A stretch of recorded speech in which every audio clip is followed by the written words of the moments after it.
এই মুহূর্তে যে খবরের দিকে আমরা নজর রাখবো, আর কিছুক্ষণের মধ্যেই সাংবাদিক বৈঠক করবেন ঋতব্রত বন্দ্যোপাধ্যায় এবং সন্দীপন সাহারা। তার আগে তারা একত্রিত হয়েছেন, উপস্থিত রয়েছেন জাভেদ খানও। আমাদের প্রতিনিধি উজ্জ্বল মুখোপাধ্যায় আমাদের সঙ্গে রয়েছেন। উজ্জ্বল,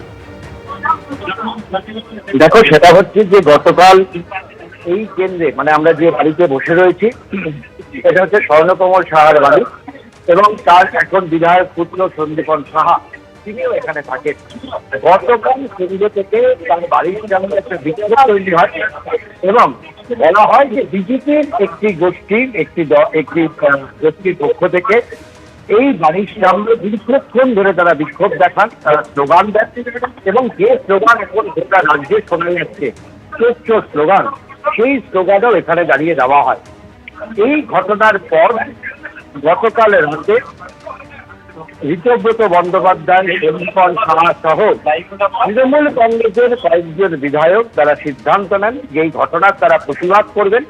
সেই কারণে কিছুক্ষণের মধ্যে সাংবাদিকদের মুখোমুখি হবেন বিরোধী দলনেতা ঋতব্রত বন্দ্যোপাধ্যায় এবং সন্দীপন সাহা। এছাড়া অন্যান্য বিধায়করা থাকবেন। তাদের বক্তব্য যেভাবে একজন বিধায়ক একেবারে উজ্জ্বল, তুমি আমাদের সঙ্গে থাকো। যে খবরে আমাদের নজর রয়েছে, ঋতব্রত বন্দ্যোপাধ্যায় এবং সন্দীপন সাহা তারা কিন্তু আর কিছুক্ষণের মধ্যেই সাংবাদিক বৈঠক করতে চলেছেন। প্রাক্তন তৃণমূল বিধায়ক স্বর্ণকমল সাহার বাড়িতে এই সাংবাদিক বৈঠক হতে চলেছে এবং সেখানেই তারা একত্রিত হয়েছেন। জাভেদ খান তিনি উপস্থিত রয়েছেন। আমাদের প্রতিনিধি উজ্জ্বল মুখোপাধ্যায় আমাদের সঙ্গে রয়েছেন। উজ্জ্বল, তুমি যেমনটা জানাচ্ছিলে, যোগাযোগ বিচ্ছিন্ন হয়ে গেছে আমাদের সঙ্গে। আমরা আবারও চেষ্টা করছি যোগাযোগ করার। যে খবরের দিকে আমাদের নজর রয়েছে, কিছুদিন আগেই আমরা দেখছিলাম যে ঋতব্রত বন্দ্যোপাধ্যায়, আমরা যোগাযোগ করতে পেরেছি আমাদের প্রতিনিধির সঙ্গে। উজ্জ্বল মুখোপাধ্যায় রয়েছেন এই মুহূর্তে টেলিফোন লাইনে। উজ্জ্বল,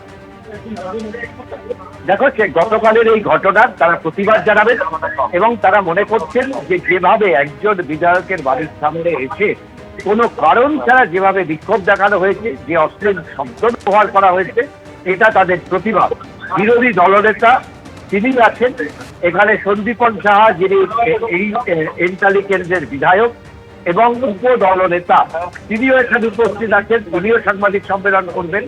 স্বর্ণকমল সাহা, যিনি দীর্ঘদিন ধরে তৃণমূল কংগ্রেসের বিধায়ক ছিলেন, তিনি হয়তো সাংবাদিক সম্মেলনে থাকবেন, কারণ এটা তার বাড়ি।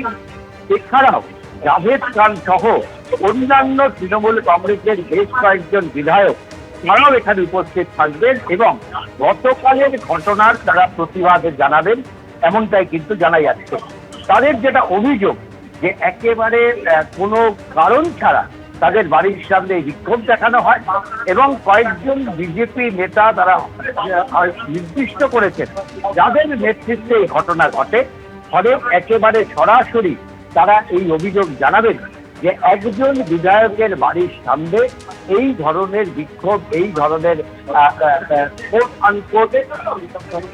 ধরনের বিক্ষোভ আদৌ দেখানো যায় কিনা। ফলে দেখো, কিছুক্ষণের মধ্যেই সাংবাদিক সম্মেলন শুরু হবে। তাদের যে অভিযোগ, কেন তারা এই অভিযোগ করছেন তা আরো স্পষ্ট হবে। তবে তারা নিজেদের মধ্যে কথা বলে নিচ্ছেন, নিজেদের মধ্যে পরবর্তী রণকৌশল তারা চূড়ান্ত করছেন।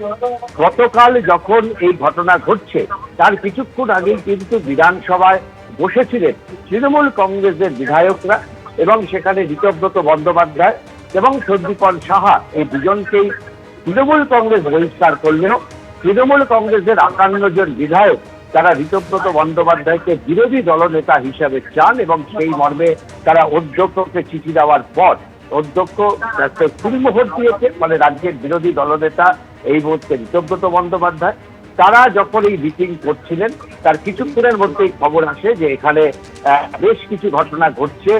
একদল লোক তারা এসে এখানে বিক্ষোভ দেখাচ্ছে।